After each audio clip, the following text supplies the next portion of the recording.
белья. Өзім магазин ашқан, нижний белье сататын, в общем. Сол бізде енді подписчиктер қыздар болған соң, сол досыма поддержка бергім келіп тұр.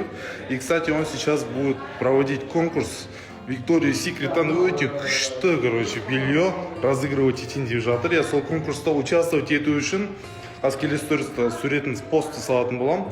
Сол посттың астына лайк басу керек. Надо подписаться на них, поставить лайк, отметить в комментариях 2 друзей и өзіңізге репост жасауыңыз керексіздер с отметкой. Сол кезде участвовать ете аласыздар. Так что давайте всем удачи, участвуйте. Бұландай қарапайым адамыз ғой, ақша болса да, я, қарапайым. Енді донер жегіңіз келеді. Иә, бұға қолында 14 iPhone болса да донер жейміз, я. Кола жейміз. Насчет рекламы, да, вот этот белья нижнего все пишут, я отқайда. Білмеймін, ешқандай нәрсе деп ойламаймын. Просто у меня, видите, аудитория все девушки, да, вот из-за этого. Я не знаю, думаю, это красиво, да? Одеваться, то есть покупать себе качественное, классное нижнее белье. Солай. Сол, как обычно, өзімнің клубымдан Ронин деген жер маған өте қатты ұнайды. Приходите.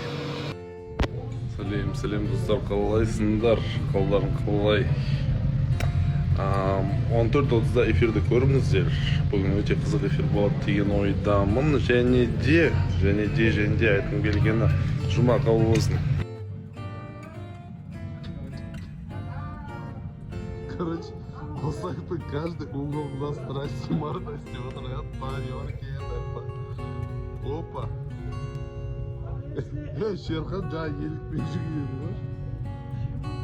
Қасында кім бар десеңіздер, сағыныш қыз бар. Бүгін мені таңдап келген ару қыз. Қалай, жақсы ма барлығы? Я жақсы. Көңіл-күй. Шаршама сен. Білесіздер, алдынан бері келмек деген кішкентай қызды салып жүрдім. Қазір жағдайы өте ауыр. Кәдімгідей еміне қаражат керек, өте үлкен суммада. Және де жыл сайын осылай біз бекерге ақша тапты. Сол кішкентай қызға сол ақшаны жұмсар еміне тауып берсек және де біреуді ғайбаттап, немесе бір сәлі нәрсені алып, ақыреттік өмірге күнә жинағанша адамдан салып жүріп жарсайық деген келеді. Сондықтан да қазір нәжігімде кәсіби номерін қалдырып кететін боламын. Барлық реквизиті сол жаққа қарай. Кәсіпорынымызда қанша бар, 100 теңге, 200 теңге барлығы кәдімгідей олар үшін өте үлкен қаражат. Сондықтан да ақша салыңыздар, көмектесіңіздер. Чем куқа